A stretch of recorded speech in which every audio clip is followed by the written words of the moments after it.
اعوذ باللہ من الشیطان الرجیم بسم اللہ الرحمن الرحیم وبہ نستعین وهو خیر المعین وصلی اللہ علی سید الانبیاء والمرسلین وعلی آلہ الطاہرین المعصومین اما بعد۔ گزشتہ ایک سیشن میں نہج البلاغہ کے خطبہ نمبر 207 کے بارے میں گفتگو ہو رہی تھی۔ یہ خطبہ جناب امیر المومنین علیہ السلام نے اپنے ایک صحابی کے گھر جن کی تیمارداری کے لیے امام تشریف لے گئے تھے ان کے لیے ارشاد فرمایا ہے۔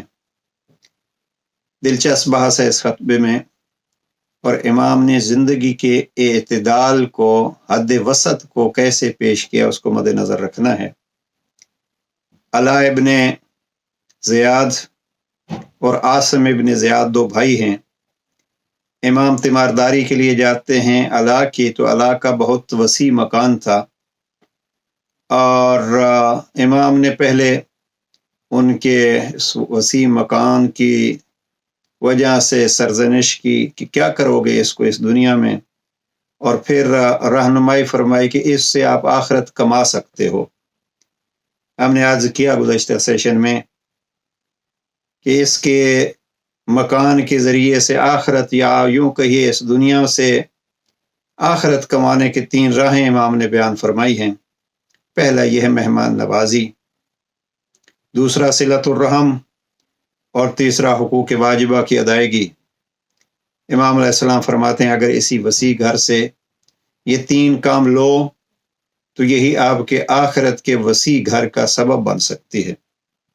عرض کیا تھا کہ صلۃ الرحم میں سر فہرست والدین آتے ہیں، لہذا جن عزیزان کو، جن محبان امیر المومنین کو،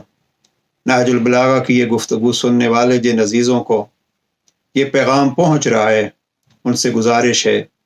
مت انتظار کیا کیجئے کہ ہم یہ صلۃ الرحم کی اور مہمان نوازی کی، آج ہم جس ماحول میں رہ رہے ہیں مہمان نوازی کا ایک تصور ہی ختم ہوتا جا رہا ہے۔ ایک تو یہ ہے کہ مہمان آتا ہے تو اس مہمان کے لیے تکلفات اتنی کیے جاتے ہیں کہ پھر اگلی دفعہ جی یہ چاہتا ہے کہ وہ مہمان آئے ہی نہیں، اس لیے کتنے تکلفات کرنے پڑتے ہیں۔ مہمان نوازی علی امیر المومنین کو کتنی پسند ہے، بہت ساری حدیث ذہن میں آ رہی ہیں، محبوب چیزوں میں سے امیر المومنین کی۔ لیکن یہاں اس خطبہ 207 کے حوالے سے یہ عرض کر رہا ہوں کہ امیر المومنین فرماتے ہیں رب نے اگر گھر کھلا دیا ہے تو دل بھی کھلا رکھو، اس لیے کہ آپ کا دل تنگ ہوگا تو آہستہ آہستہ آپ کا گھر بھی تنگ ہوتا جائے گا۔ بہت سارے ایسے افراد ہم نے دیکھے ہیں کہ جو گھر کے تنگی کی وجہ سے یا مہمانوں کو قبول نہیں کرتے، بلکہ اس حد تک کہ ماں باپ کو بھی قبول نہیں کرتے، جگہ نہیں ہے۔ اور بہت ساری چیزیں ایسی، جگہ دل میں دیجئے، رب ماں باپ کے صدقے سے ہی آپ کے لیے گھر بھی وسیع کرے گا۔ اور سورہ بقرہ کی شان نزول کے حوالے سے آپ اس کو جانتے ہیں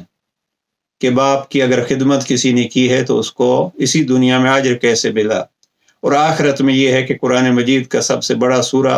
اس کے نام نہیں، اس کی گائے کے نام ہے۔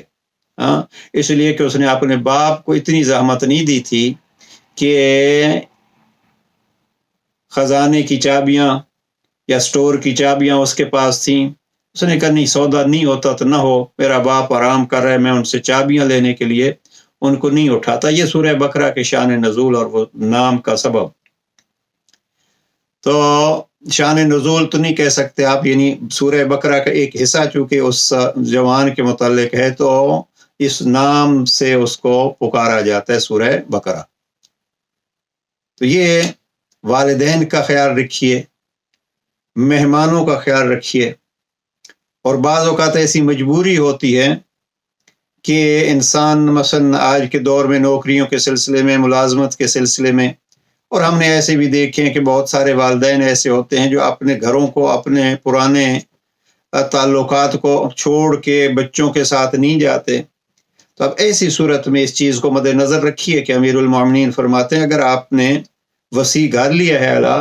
تو مہمان ٹھہرائیے۔ کون سا مہمان اس سے بہتر ہوگا کہ آپ کے گھر میں والدین آپ کے مہمان ہوں، آپ کے بہن بھائی مہمان ہوں۔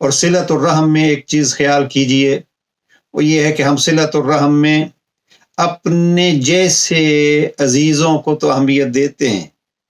لیکن کسی پھٹی پرانی جوتیوں والی بہن بھی ہو تو ہمیں یہ ہوتا ہے، ہم نے دیکھے ہیں ایسے کہ میرے گھر میں قالین ہے اور میری بہن کو شعور ہی نہیں ہے، وہ دیہات میں رہتی ہے، اس کے پاؤں میں مٹی ہوتی ہے، اس کے کپڑے جو ہیں وہ اس میں بدبو آتی ہے۔ یہ بدبو اس کے کپڑوں سے نہیں آتی، یہ میرے دماغ کی بدبو ہے، اس لیے کہ رشتہ داری اپنی جگہ پہ ہے اور اس کو اللہ نے واجب قرار دیا ہے۔ اگر گناہان کبیرہ سے ہے ان تعلقات کو توڑنا۔ بہرحال تیسری چیز جو ہے وہ ہے واجبات حقوق۔ مختلف شروح کو دیکھ رہا تھا، مجھے پسند آئی آیت اللہ حبیب اللہ خوئی کی شرح منہاج البراء، اس میں انہوں نے اس کی طرف اشارہ کیا ہے۔ یاد رکھیے بڑا محل ہو تو بڑے محل میں، جیسے میں بار بار عرض کر رہا ہوں کہ بڑے محل کے نشے میں اپنے اس غریب ماں باپ کو مت بھولیے، اور اگر بڑے محل میں ماں باپ کے ساتھ بھی بیٹھے ہیں تو ایک اور چیز جو امیر المومنین نے تیسری یہ فرمائی ہے حقوق، تو وہ یاد رکھیے اگر کوئی اس دروازے پہ دستک دیتا ہے تو بڑے محل میں بیٹھ کے اس دستک سے لاپرواہی مت کیجیے، ورنہ خدا نہ کرے یہی سلسلہ کبھی یہ بھی ہو سکتا ہے۔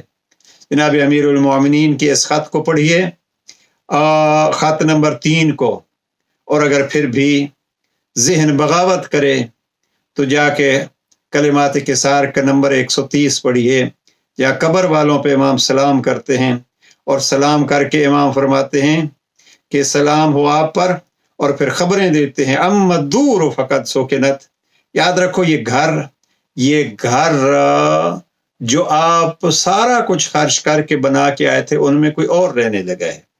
لہذا گھروں کے فخر میں، گھروں کے تکبر میں، گھروں کے کثرت، گھروں کے قیمتی ہونے میں کبھی اپنے آپ کو کم قیمت مت بنائیے۔ قیمت علی یہ بتلا رہے ہیں کہ آپ کی قیمت مہمان نوازی میں ہے، صلہ رحمی میں ہے، اور دوسروں کے حقوق کے خیال رکھنے میں ہے۔ اور خط